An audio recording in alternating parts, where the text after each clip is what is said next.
Good afternoon and welcome back, ladies, gents, Pikachus and dog lovers, as we delve into another Evercade game heavily featuring the canine species. So today we'll be looking at Indie Heroes Cartridge 3, which has 13 games plus a hidden game on there. But the game we'll be exploring today is called Thunder Paw, which is a 2D platformer in the style of a 90s DOS game. Now, I've heard good things about this game, but this is my first look at it. I've not played it before now, so you'll be seeing my initial thoughts and plays as we delve into this game. As you can see, there are plenty of games on this cartridge, and I can already see Choo Choo Mimic's amazing, Doodle World's pretty cool, Monster Brawl is good, so there's Skate Cat's amazing, there's loads of good games on here, but let's concentrate on Thunder Paw and see what this game is all about. Thunder Paw is a platformer for one player, playing as the brave puppy Thunder. You must work your way through several worlds of adventure, defeating all the enemies in each stage along the way.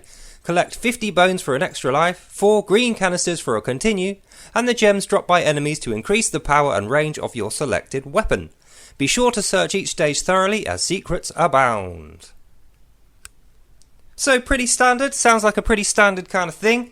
But rather than tell you, you know I like to show you these things, so let's dig right into this game and get started and see what this game has in store for us. Okay, where is my background music? Oh, we're going to lose points early if there's no background music. Ah, there we are, there is background music, so let's have a little listen. Yep, sounds good. It reminds me of 90s mod tracker music, which is always a winner with me. You got a settings menu, you got a password menu and a new game menu, which is what we're going to choose. So let's dig into the game Thunder Paw and see what it's got in store for us. Difficulty selector, we'll leave it on normal. It was a sunny and warm day. A puppy named Thunder was playing with a ball on a clearing. Very simplistic text there. I'm thinking this is maybe a child's game.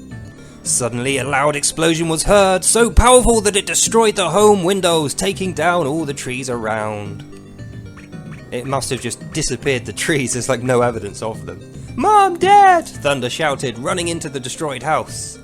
He found only a letter in which it was written. Were written? I can't concentrate, there's a spelling. You're losing points. Well, no, you're not losing points, but there's a spelling mistake there. Come on, place testers, you can do better than that. And we're into the game. So it's kind of like a Mario Brothers theme, I feel, with the world map. So we've got a jump, we've got a shoot. The top button does nothing, and I'm presuming that is a grenade. The spare button's going to be a grenade, which we don't have yet. But initial signs are good. I like the colourful graphics, although they are simplistic. Like I say, they remind me of the 90s DOS games, which are meant to look like this. You know, it's charming, it's quirky. So we're not going to mark them down for that. We're going to give them points for that. Straight away I can tell you that the gunplay is quite weak. I really don't like how the gun fires. I really don't like how that gun fires, and let's be honest, it's a dog. You can do a better walking speed than this when it's a dog. Dogs are quick. Gaining points because you can jump and shoot. Losing points because when you shoot, you are rooted to the spot, and the kickback is half the distance of the bullet travel. So effectively you have to go right up to someone to shoot them, and it kind of renders it useless having a ranged weapon when your range is no longer than your arms. But I mean, it says if we collect enough of these gems it's going to increase the range and the power of the gun, and you do have 4 slots of health, so that's cool. So, as I can tell so far, the point of the game is to collect the bones, collect the gems, wipe out all the enemies, and then find the exit, and you'll progress on to the next stage. Oh, was that an exit beacon? There's an exit beacon. So what's the 4? I have to figure out. Oh, there it is. If you kill an enemy, so you've got 4 enemies to kill, and then you can exit the stage. Presumably the gems and the bones are just a bonus. Sorry, that was terrible. So yeah, you don't need to collect the gems, or the canisters, or the bones. All you need to do is slaughter off enough enemies to get past the exit beacon. But I'm thinking this is not a speedrunner's game because it's just not interesting enough to look at. There's not enough variety in the stages so far. You know, it's jump and shoot, isn't it? So, but I mean, I'll give it a chance. This is a tutorial level. As always, we treat the first level like a tutorial, so we'll give it a slight buy. And there we go. We killed the enemies. On to the next stage. So we light up our canister. Presumably there's 1 per level. That's all I could find. And we found all 20 bones.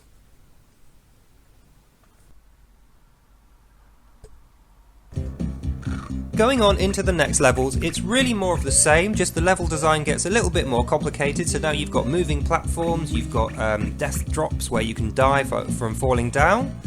You also have different kinds of enemies and a slightly more spread out level design. And there's the ending beacon, so it's always fairly easy to find the ending beacon. I'd already pre-killed all those enemies. So I think on the 4th collection of the 4th canister, that will then allow us to go straight to the boss level and we can fight the first boss of the game.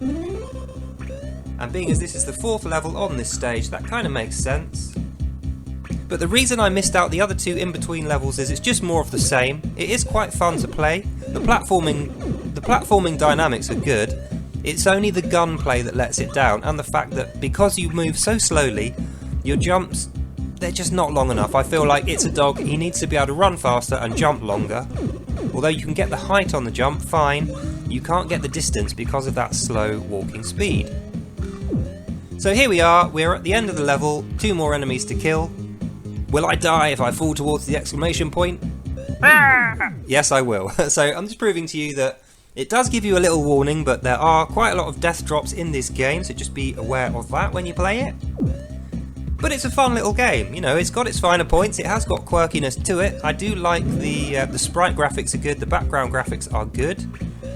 They could probably tidy up the actual tile system, you know, the tile set for building the actual level could be tidied up.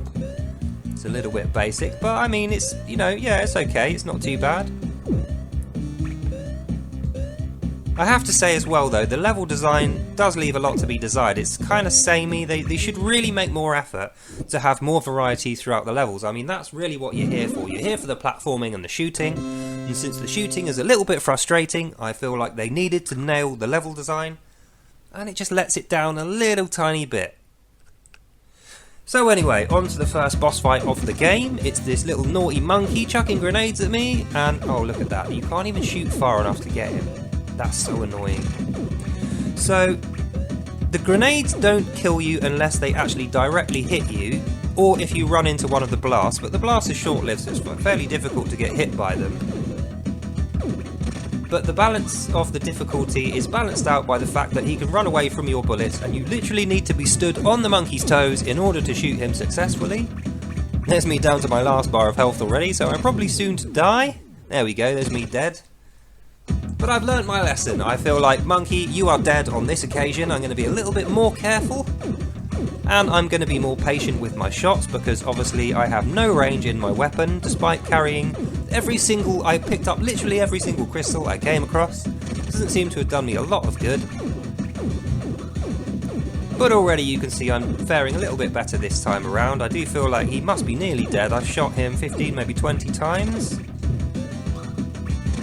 So no steam coming out the head to indicate phase 2. It's just a guessing game really of how many shots there are left to defeat him.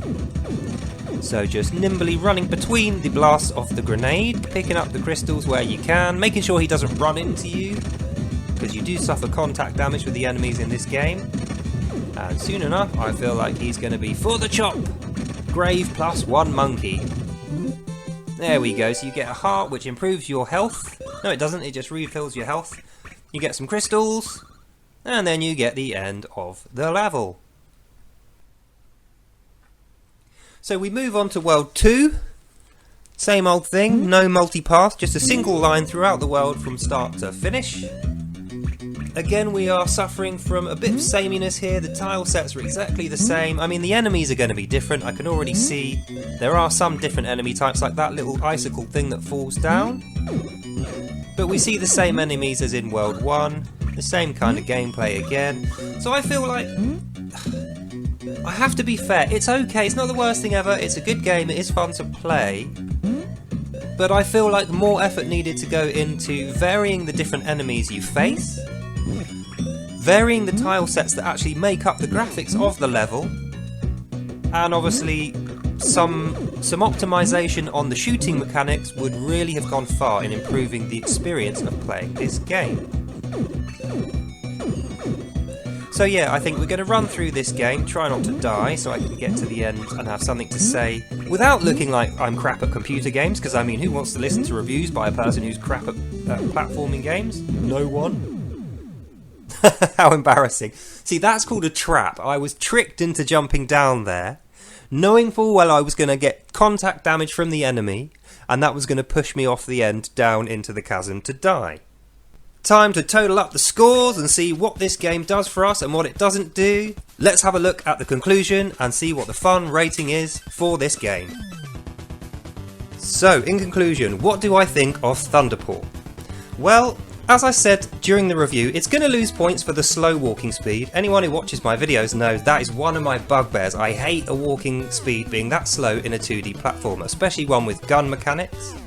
And as we saw, the gun mechanics could use some work. The kickback being only twice, the bullet travel being only twice the distance of the kickback certainly impedes the play. And I feel like because you can't walk backwards and forwards as you're shooting, there's no strafing mechanic. You're rooted to the spot while the bullet's going off. It really makes the shooting mechanics kind of bitty, and it breaks the play up too much really to make it that enjoyable. But on the plus side, it is quite a fun game. There are good things about this game. The catchy music, the good graphics. They're kind of simplistic, but they work for the intended design. I do like them. Some of the level design's good, and I like the idea that you've got a little world map that's like original Super Mario Brothers. And the general presentation and the storyline, it does kind of draw you in. So in conclusion, what am I going to give this game? 6 out of 10 I think is a fair score for this game, in reflection that it is quite fun, it's quite quirky, but the drawbacks are quite obvious, and I just don't think it's got enough to really drag you in and hook you in for the amount of hours which you might have been expected to play this. So is it fun for an hour or half an hour or a game every now and then? Yes. Is it going to be something you go back to again and again and play for extended periods? Probably not. Is it worth playing? Yes, definitely. Is it going to become one of your favourite games? Probably not. So it's not the greatest game ever. It's certainly not the best game on that cartridge, but it's worth a look, and I'm glad that it was included on this cartridge. So yeah, in conclusion, 6 out of 10 is a fair game review for this particular game, and let's hope when they bring out a sequel, the sequel improves on the flaws which we have already gone through. So that brings us to the end of this review and the end of this video. So I hope you enjoyed this. Godspeed, and I'll see you in the next one. Bye now. Sticking with our K9 theme, the next game I'm going to review is Good Boy Galaxy, an amazing 2D platformer with RPG style elements. So look out for that, and I'll see you in the next one. Bye now. Bye bye.